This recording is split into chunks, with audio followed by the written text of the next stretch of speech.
بچہ جب ماں کے پیٹ میں 120 دنوں کا ہوتا ہے نا، تو اس وقت فرشتہ آ کے اس بچے کا رزق بھی لکھ لیتا ہے، اس بچے کی عمر بھی لکھ لیتا ہے۔ جب 120 دن کا ہوتا ہے، جو اس کے مقدر میں ہوتا ہے نا، وہ اس کا وہاں پہ لکھ دیا جاتا ہے 120 دنوں بعد۔ ابھی بچہ ماں کے پیٹ میں ہوتا ہے۔ اب یہ ہم پہ آئے کہ جب بچہ بڑا ہو جائے، اگر اللہ معاف کرے وہ حرام میں مبتلا ہو جائے تو وہ بے صبر ہے۔ حضور داتا گنج بخش علی اجویری رحمۃ اللہ علیہ اپنی کتاب الکشف المحجوب میں فرماتے ہیں، وہ فرماتے ہیں کہ جو لقمہ انسان کی قسمت میں لکھا ہے نا، جو لقمہ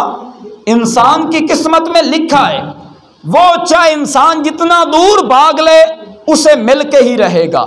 اور جو لقمہ انسان کی قسمت میں نہیں لکھا، فرماتے ہیں وہ لقمہ اگرچہ انسان کے منہ میں پہنچ جائے پھر بھی وہ اس کو حقیقی طور پہ پا نہیں سکتا، کیونکہ ممکن ہے اس کے منہ تک پہنچا ہے لیکن اسے موت آ جائے، وہ اس کو نگل ہی نہ پائے۔ یہ کہا گیا کہ جب 120 دنوں کا بچہ ہوتا ہے تو اس کا رزق لکھ لیا جاتا ہے۔ اب اگر وہ بڑا ہو کے صبر کر لے تو رزق تو اسے مل ہی جانا ہے، اور اگر وہ بے صبرہ ہو جائے، اگر وہ بے صبرہ ہو جائے اور حرام کے اندر مبتلا ہو جائے تو خیر رزق تو اسے ملے گا ہی ملے گا، پر حرام کا جو وبال ہے وہ اس کے سر پہ ہوگا، اس کی سزا اسے بھگتنا پڑے گی۔